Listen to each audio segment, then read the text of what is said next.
Bonjour à toutes et à tous et bienvenue sur cette nouvelle vidéo de la chaîne Teddy's Vape. Aujourd'hui, un petit point info sur la vape. On va parler aujourd'hui des effets de l'arrêt du tabac sur votre corps et votre santé. Alors avant de commencer à voir un petit peu les effets immédiats et conséquents sur votre santé, il est important de rappeler que le tabagisme actif est la première cause de mortalité évitable en France.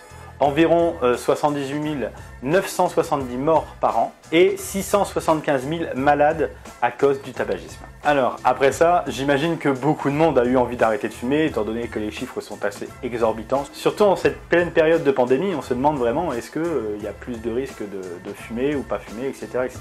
L'arrêt du tabac apporte des bienfaits immédiats et considérables sur le long terme sur votre santé. Alors sur les 20 premières minutes, la pression sanguine et les pulsations redeviennent normales. Les pieds et les mains retrouvent leur température habituelle. Les 8 premières heures après l'arrêt du tabac, vous avez le taux de monoxyde de carbone qui diminue de 50% et du coup le taux d'oxygène qui remonte et qui augmente pour retrouver son taux normal. Mais pendant les 8 premières heures, c'est le moment où vous avez les premiers symptômes de manque. L'envie de nicotine, les insomnies, l'irritabilité, la frustration, l'augmentation de l'appétit, etc., etc. Au bout de 24 heures, les poumons éliminent progressivement les mucus et les résidus de fumée. Le monoxyde de carbone, lui, a totalement disparu et le risque de crise cardiaque diminue considérablement. Au bout de 48 heures, vous avez une amélioration du goût et de l'odorat puisque les terminaisons nerveuses gustatives se régénèrent.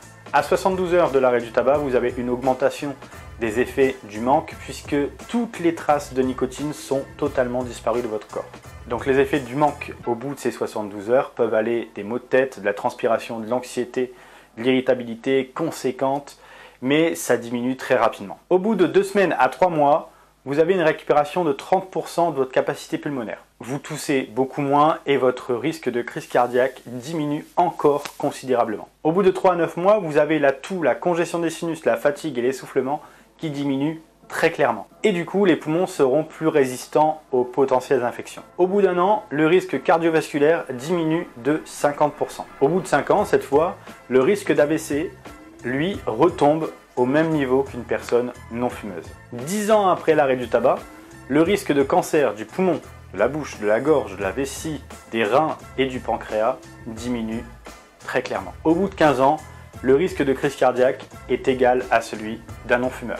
Pour terminer, au bout de 20 ans d'arrêt du tabac, vous avez la même espérance de vie que celle d'un non-fumeur. Nous vapoteurs, on est tous passés par là. L'arrêt du tabac demande beaucoup de courage et de volonté et de détermination, surtout pour pouvoir maintenir et pour pouvoir se tenir à nos engagements, bien que la cigarette électronique aide très clairement à l'arrêt du tabac. Alors je vous invite forcément à arrêter de fumer, à nous consulter si vous souhaitez qu'on vous aide, qu'on vous accompagne, qu'on vous donne des contacts, etc., etc. pour l'arrêt du tabac. Et dans le cas où vous le souhaitez, vous pouvez consulter la page et le site internet de Tabac Info Service et vous pouvez aussi les appeler au numéro qui s'affiche juste ici sur votre écran. Et la question que je vous pose à vous maintenant, c'est quand est-ce que vous arrêtez de fumer?